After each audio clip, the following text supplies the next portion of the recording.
What's up, guys? Great interview time. Today we have RamiroKibaInu. I've been told that's the way to say it. I don't agree, but whatever. You may know him That's what you pronounce from it. such levels as Hunger, Guardians of the Galaxy, and Hills of Silence, as well as some pretty cool, like he remade the Dreams demo, and he made a pretty cool Tearaway level as well. And Stanley tells me he's a consistent contest entrant on Little Big Network. Yes, he is. Yeah. So he's made quite a few really cool levels. Unfortunately, he's just not been lucky enough to win them. No team picks either. But he's still a very good creator. Yeah. I don't know where he's from, but I'm just going to assume he's from Japan, so ni hao. I'm playing him, and as usual, Stanley will ask the questions, okay? Oh dear, I'm not even going to hi. bother commenting on Hi. that. So, what is the favourite LBP game in the series and why? Oh, hold on, I need to get a quick answer. He says all the LP games except for Little Big Karting. I thought you liked Little Big Karting. I actually had One Nation Races. Oh, okay. But I think I would have liked Little Big Karting. It's just that One Nation Races came out first, so I just got that one. Oh, I don't know which one did better in the end. But anyway, he says Little Big Planet 1, 2 and 3 and Vita versions have their own virtues. LBP1 began this legend.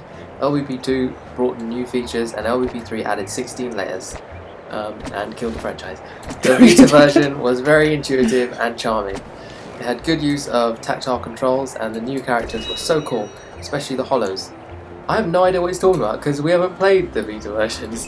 I always wanted to have these creatures, referring to the Hollows from Little Planet Vita, on the console version, specifically for horror-themed levels. Hollows? Yeah. Oh, I guess that's something that we missed out on, not having the Vita version. But what is your favourite or most useful creator tool and why? He says maybe the Controlinator, because it's very useful to organise and control complex logic and to make your own movable characters, vehicles or machinery. Oh, that's cool. So that's probably what he used in his latest contest entry in the Cash 2 contest, Rise of the Sack Gods. It's a 3D level. Wait, no, Rise of the Sack Villains. 4 of the gods. But yeah, that's probably what he used to make that sort of first-person view, I guess. So where do you get your inspirations from for your creations? He says mostly from games that I play and like. It's quite obvious from like Guardians of the Galaxy, Yeah. Dreams, and Tearaway. He says he's made some tributes to great titles, like you just mentioned, and hope that other fans of the same games enjoy playing them. From time to time I make some original levels, mostly for contests or if I feel inspired. Even a trailer can give me inspiration to create something. Yeah, it's got quite a varied repertoire of levels. They're all very different, you have to say. And I do think he recreates he recreated Tearaway quite well. Well, he didn't really recreate Tearaway so well, but it was a very, very cool Tearaway level, as well as the Dreams too. So definitely very, very interesting. So how long does it typically take for you to plan and make a level? Most of them are spontaneous ideas. Sometimes it takes 2 or 3 months to finish a level. Others, like Hills of Silence, took years. Wow. It started as a Little Big Planet 1 project, but due to the limitations of the game, it wasn't scary enough. Then he published a SH level It's a Silent Hill level. On LBP2 that was modified 3 times. It was decent, but not good enough, so he erased it. And in the end, it worked. He managed to get it to work on LBP3 because of the 16 layers, because he says they were necessary for the gameplay and to make the kind of realistic atmosphere that he was going for. Since he's learned so many tricks over the years, he can create much more easily and quickly now. So I guess that's sort of why I guess everyone tells us to create, just enjoy creating, and then things just come easier to you when you come to making more levels. So how do you normally go about making a level? What is your level making process?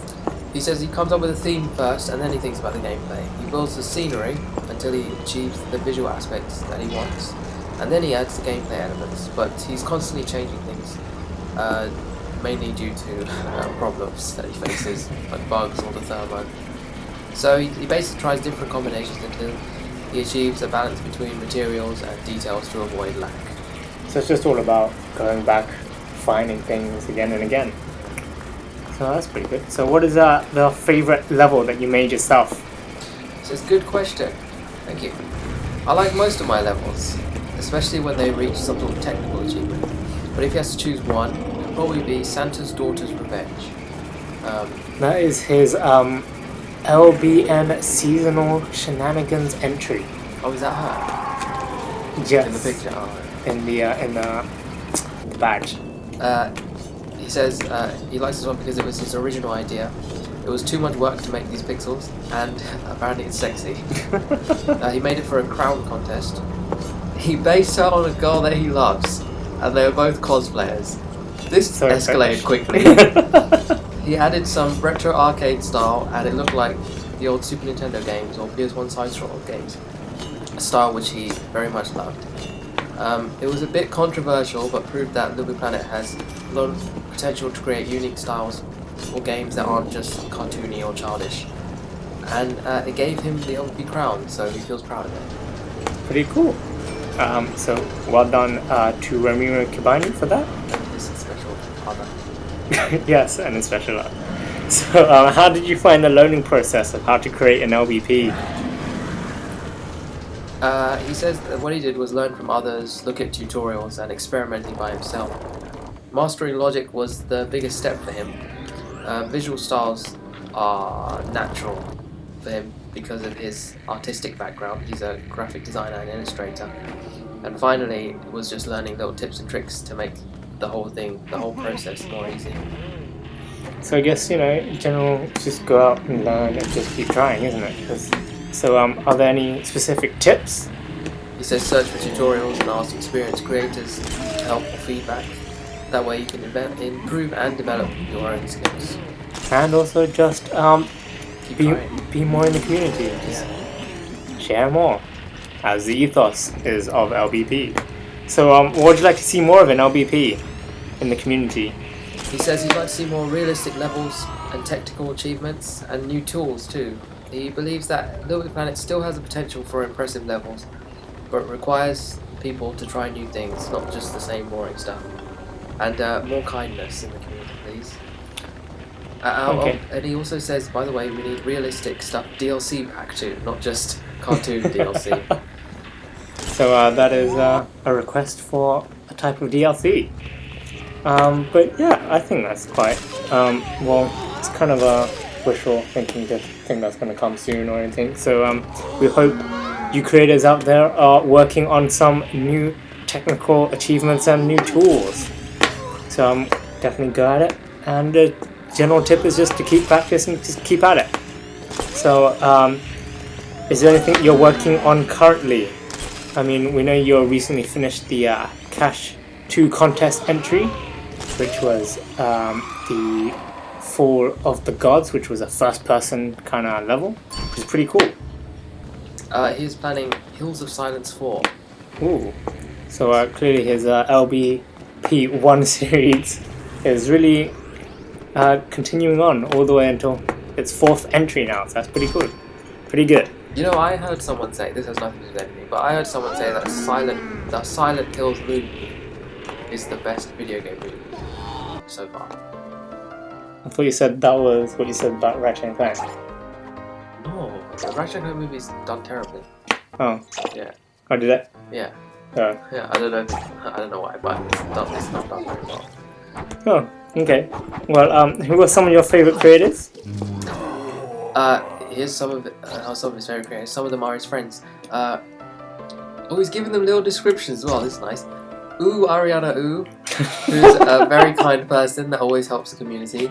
Nice player who has the cutest levels and is always funny to create together. Zohnar created probably the best 3D character movement in LBP. I use it with some modifications in many of my levels. The Bob Zombie has a fantastic and polished visual style, and of course HF Miles.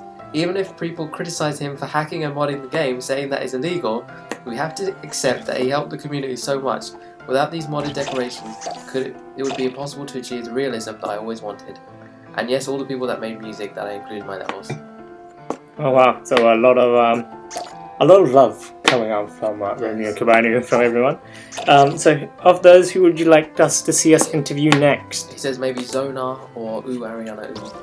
Okay, so Zohnar or Ariana, if you let us know how to get in contact with you, we'd like to do an interview with you as well. So we thank RamiroKibaInu for doing this interview with us, and we hope you have found it very insightful.